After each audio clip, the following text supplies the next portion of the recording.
All right, let's dive in. You said some really cool stuff about different kinds of antibiotics, the ones we don't always hear about. Yeah. It's like a sneak peek into how we fight those bacterial infections. Yeah. We're going deep on glycopeptides, sulfonamides and trimethoprim, quinolones and fluoroquinolones, lincosamides and oxazolidinones. Quite a mouthful, isn't it? Haha, it is. But we want to break it down for everyone, give you the need-to-know info on each of these classes, how they work, what they go after, and any red flags, all without getting too technical.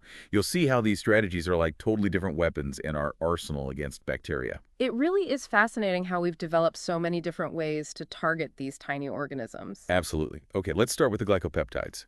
They're often described as these big, complex molecules, almost like, I don't know, molecular fortresses or I something. like that, yeah, fortresses. Vancomycin is the star player here, especially when it comes to those serious gram-positive infections, MRSA and the like.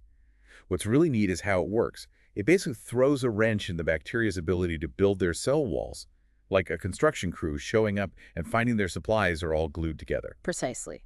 It binds to those building blocks of the cell wall, the peptides, and prevents them from linking together properly. Exactly.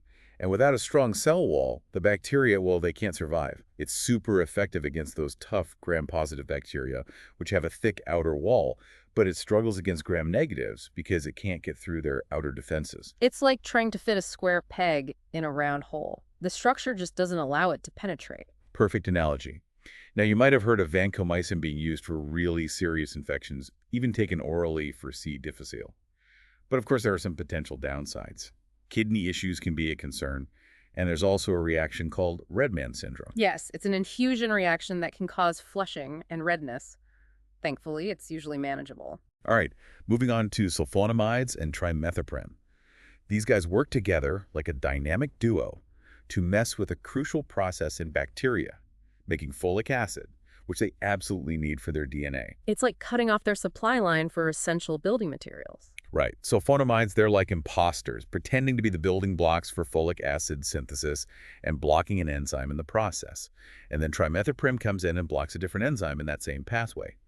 Often you'll see them combined as TMP-SMX. It's a classic 1-2 punch. Exactly. They can hit a wide range of bacteria, but resistance is a growing problem, unfortunately. Still, they're used for things like urinary tract infections or UTIs and certain types of pneumonia.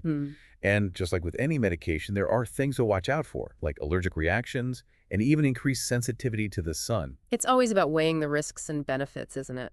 Absolutely. Okay, now let's talk about quinolones and fluoroquinolones. These are synthetic drugs. And adding that fluorine atom to the quinolone structure, well, it's like giving them a supercharge. That's how we get the fluoroquinolones, like ciprofloxacin and levofloxacin. They're like the upgraded versions. Precisely. And their way of working is super interesting.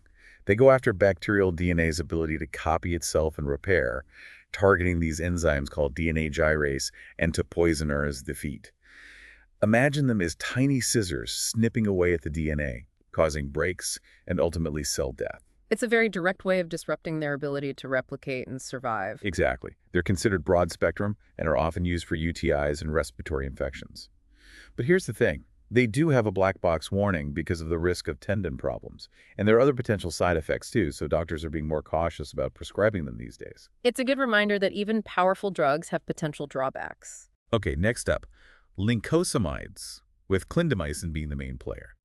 These have a unique structure and basically interfere with the bacterial protein production.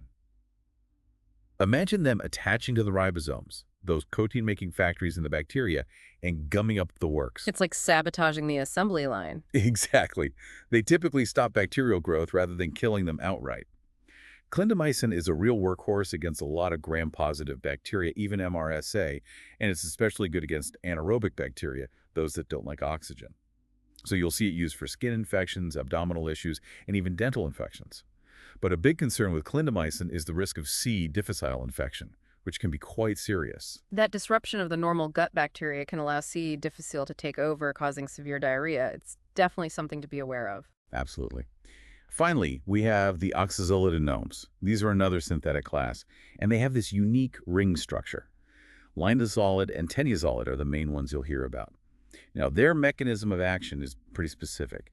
They stop protein synthesis very early on, like right at the beginning. Imagine them preventing the ribosome from even getting started with protein production. Like shutting down the factory before it even opens. Exactly. And this unique approach means they can often work against bacteria that are resistant to other drugs like MRSA and VRE. So they're often reserved for those really tough infections. But there are some potential side effects to be aware of, like bone marrow suppression, especially if they're used for a long time. It's always a balancing act, isn't it? Finding the most effective treatment while minimizing the risks. For sure. So as you can see, the world of antibiotics is pretty complex. Each of these classes we talked about, the glycopeptides, sulfonamides and trimethoprim, quinolones and fluoroquinolones, lincosamides and oxylidinones, they all have their own unique way of attacking bacteria, their own strengths and weaknesses, and their own things to be cautious about. It's amazing to see how scientists have developed these different tools to target essential bacterial functions, isn't it? Absolutely. It really highlights the incredible ingenuity in the field of medicine. And it brings up an important question. With antibiotic resistance becoming such a big challenge, what do these different mechanisms tell us about the future of fighting bacterial infections? It makes you think about the importance of continued innovation in this area, doesn't it? Without a doubt. The need for new antibiotics and new strategies is more critical than ever. Well, on that note, we'll wrap up our deep dive for today. Thanks for joining us, and we'll see you next time.